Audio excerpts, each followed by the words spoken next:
우리 하나님 말씀을 함께 보겠습니다. 계시록 4장 1절부터 11절까지 말씀입니다.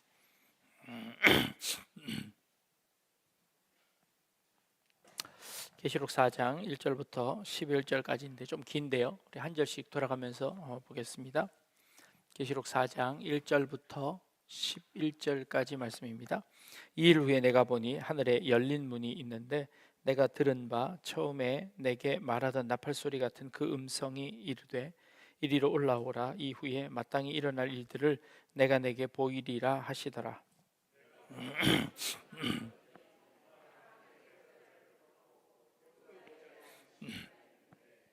앉으신 이의 모양이 벽옥과 홍보석 같고 또 무지개가 있어 보좌에 둘렸는데 그 모양이 녹보석 같더라.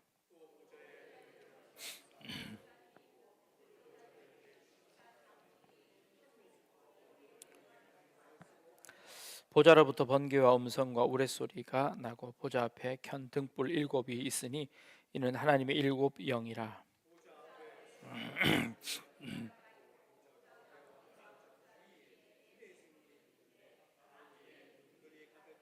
그 첫째 생물은 사자 같고 그 둘째 생물은 송아지 같고 그 셋째 생물은 얼굴이 사람 같고 그 넷째 생물은 날아가는 독수리 같은데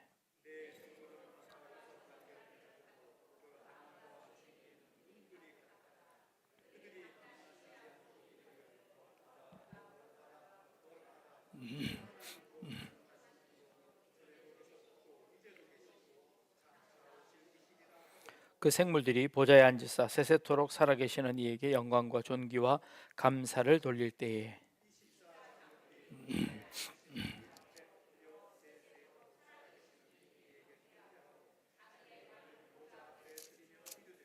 우리 주 같이 읽겠습니다. 우리 주 하나님이여 영광과 존귀와 권능을 받으시는 것이 합당하오니 주께서 만물을 지으신지라 만물이 주의 뜻대로 있었고 또 지으심을 받았나이다 하더라.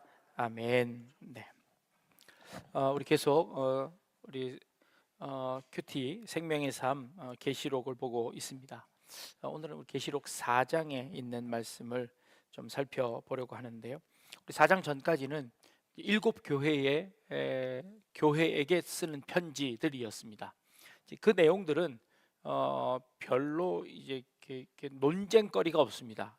그 교회에 해당되는 그리고 그 교회에 주는 특별한 메시지여서 특별한 논쟁이 되지 않는데 이제 4장부터서는 이상한 논쟁들이 많아집니다. 그리고 이 논쟁들은 계시록을 어떻게 해석하느냐에 따라서 이 본문을 어떻게 해석할 것인지가 굉장히 여러 의견들이 분분하게 되는 겁니다.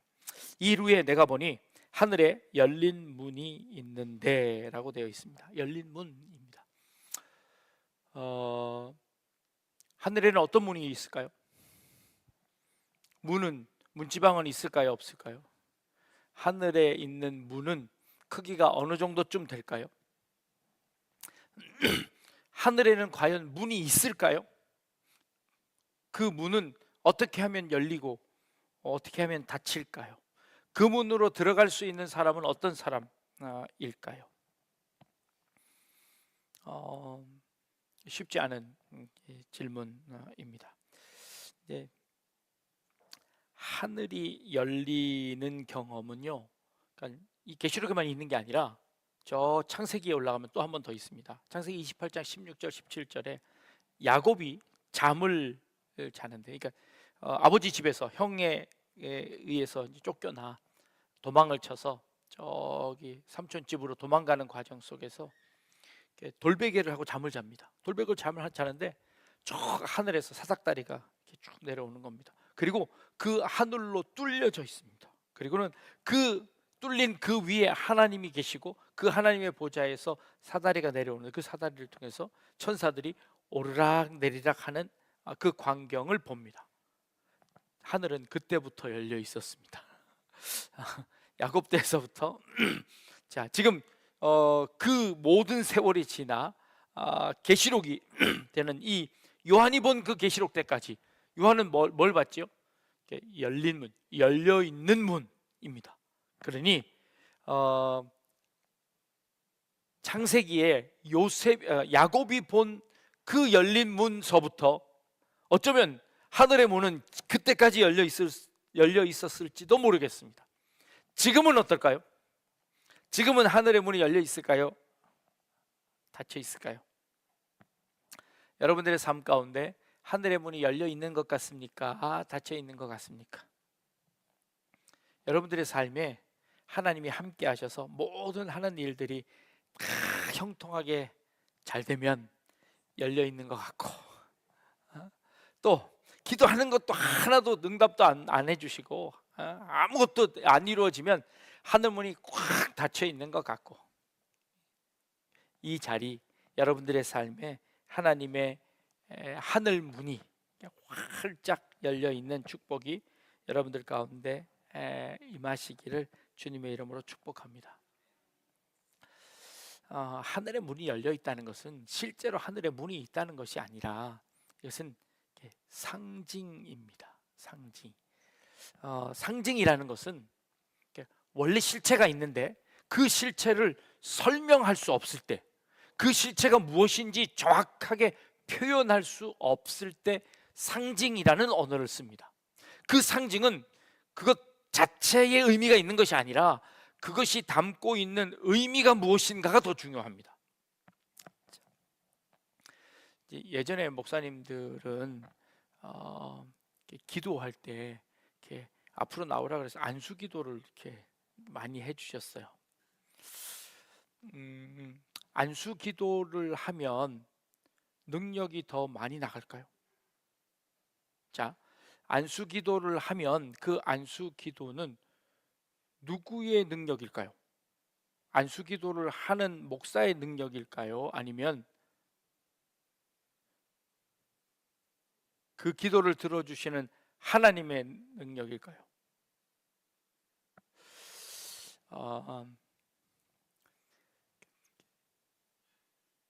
능력이 많은 목사님은 어떤 목사님이 능력이 많은 목사님이에요? 기도할 때마다 병 고침의 역사가 일어나는 사람이 능력이 많은 목사님일까요? 그러면 그 능력은 그 사람에게 있는 걸까요? 아니면 그 사람을 통한 하나님에게 있는 걸까요? 하나님에게 있는 거죠. 그러면 이 손은 누구 손이에요? 하나님의 손이에요? 인간의 손이에요? 인간의 손이에요. 그러면 인간의 손에서 능력이 나가나요?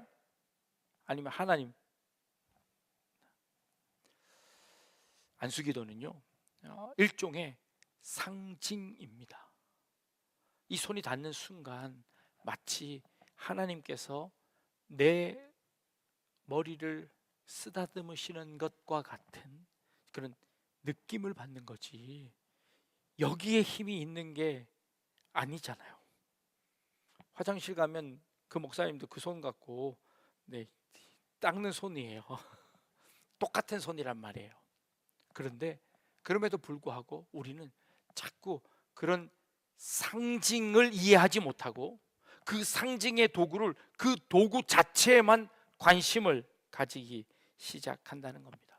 그것 자체가 의미 있는 것이 아니라 그것을 통한 하나님의 만지심을 기대하는 겁니다.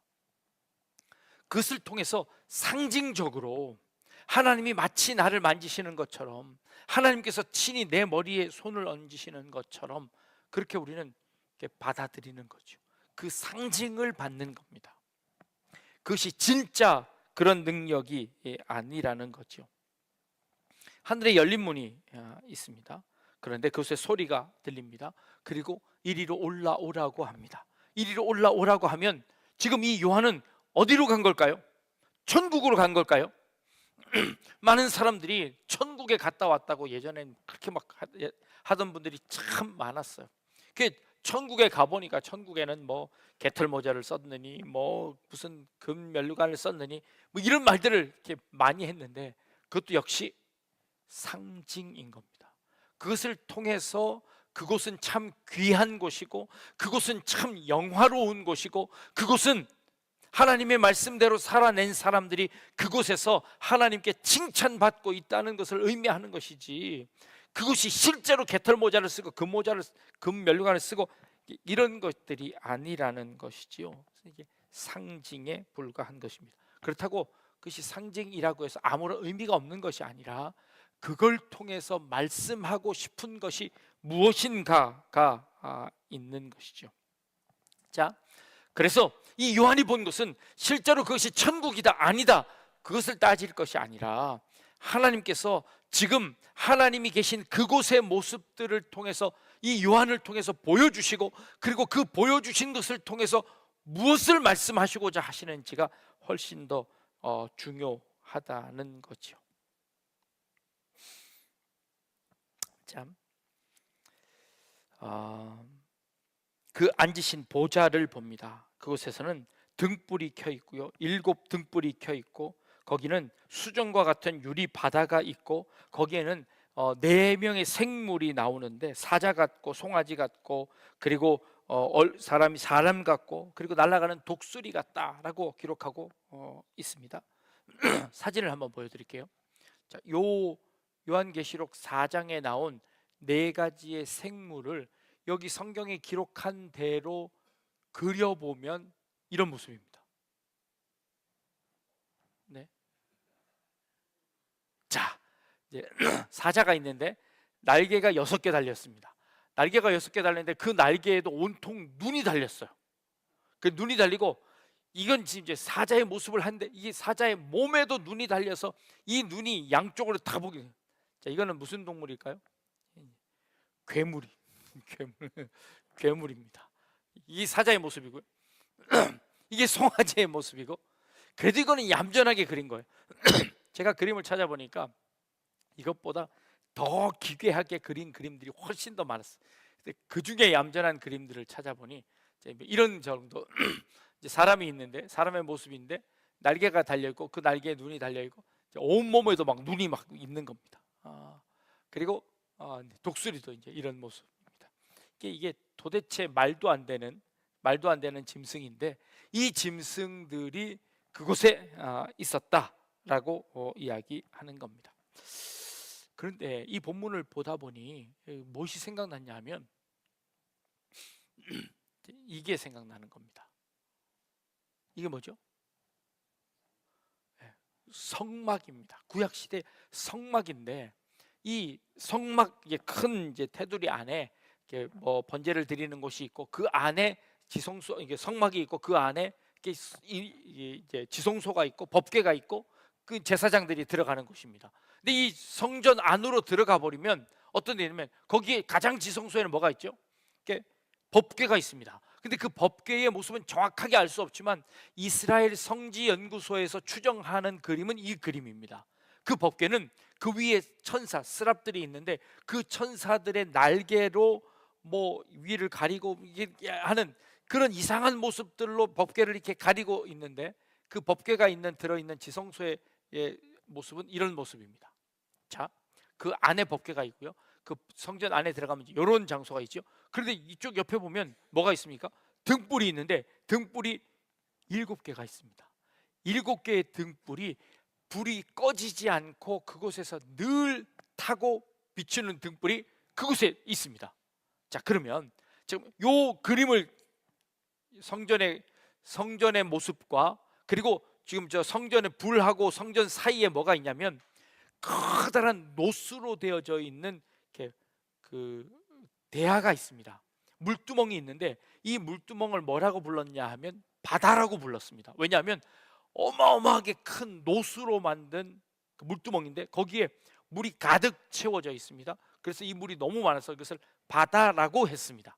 자, 이 모습을 보시고 기억하시고, 그리고 나서 본문을 보면요, 자, 보좌에 둘려 24보좌들이 있고, 보좌에 24장 흰 옷을 입고 금관을 쓰고, 그 보좌로부터 번개와 음성과 우레소리가 나고, 보좌에 켠 등불이 7이 있으니 이는 하나님의 7 영이라. 그 보좌 앞에는 수정과 같은 유리 바다가 있고, 보좌 가운데 보좌 주위에 4 생물이 있는데 앞뒤에 눈들이 가득하더라 라고 되어 있습니다. 이 마치 법궤 안에, 그러니까 성막 안에 있던 모습들을 그대로 재현해서 이 지금 요한의 이 그 환상 속에, 요한이 본 이 환상 속에 그 모습들이 이렇게 오버랩되는데 그 모습이 크게 다르지 않는 모습으로 보여지는 것을 봅니다. 그러면 지금 이 요한이 본 이 모습들은요, 장차 이루어질 모습일까요? 아니면 과거에 있었던 모습일까요? 우리는 요한계시록을 볼 때 장차 이루어질 일들에 대해서 기록을 하고 있습니다. 근데 그 장차 이루어질 일들이 어디서 나오냐 하면 그 4,000년 전부터 있었던 그 성막을 중심으로 있었던, 아니 그 전 훨씬 전부터 야곱이 하늘 문을 열고 보았던 그 하늘 보좌에서부터 있었던 일들이 지금 요한계시록까지 계속 이어지고 있습니다. 이 하나님의 말씀은 지금 앞으로 되어질 일들에 대해서 말씀하고 계시지만 그 하나님은 사실 그 하나님은 이 온 천지 만물이 만들어지는 그때부터 계셨던 하나님이셨고, 그때부터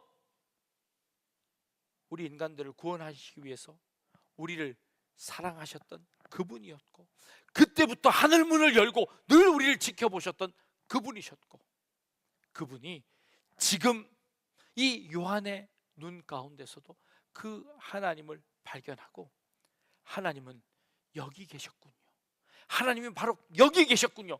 야곱의 고백처럼 내가 그 하나님을 그렇게 애타게 찾을 때 하나님은 안 보이시더니 내가 저 광야 가운데 그 한밤중에 잘 데가 없어서 돌베개를 베고 자는 그 가운데 하나님이 하늘문을 여시고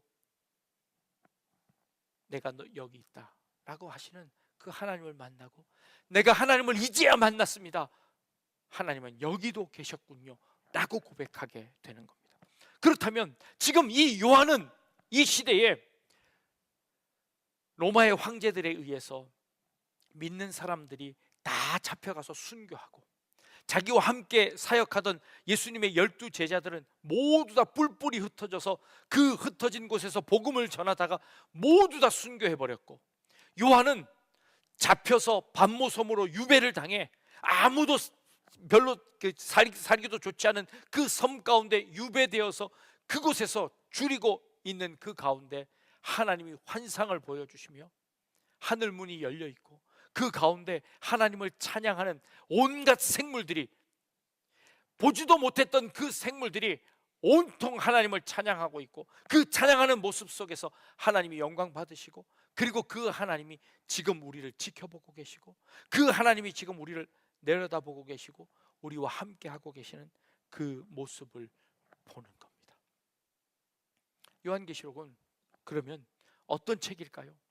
장래에 일어날 일들 가운데 두려움 가운데 읽어야 하는 책일까요? 아니면 어떤 어려움 가운데서도 우리를 지키시고 보호하시고 인도하시는 하나님의 은혜를 사모하는 그 사람들이 이 요한계시록을 보면서 위로를 받고, 그리고 이 요한계시록을 읽으면서 그 하나님의 사랑에 감사하며, 하나님께서 우리를 지키고 계시는구나, 이 세상에 있는 모든 생물들이, 이 네 생물에 관한 여러 해석들이 있지만 어떤 그 중에 한 해석들은요, 이 생물들을 중에서 가장 우두머리격인 생물들을 하나씩 꼽았다고 이야기합니다. 사자는 육식동물 중에서, 이 송아지는 가축들 중에서, 이 독수리는 그 짐승들 중에서, 그 날짐승들 중에서, 인간은 하나님이 만드신 그 피조물들 가운데 가장 탁월한 그 인간을 통해서 그 모든 생물들을 대표하는 그 4명의 생물들이 그 하나님의 보좌 앞에서 하나님을 찬양하고 하나님께 영광 돌리고 있는 그 모습을 보여주는 그런 모습으로 보여진다는 것이죠. 그들이 하는 일이 무엇이었습니까? 거룩하다, 거룩하다, 거룩하다 하고 하나님을 찬양하는 겁니다.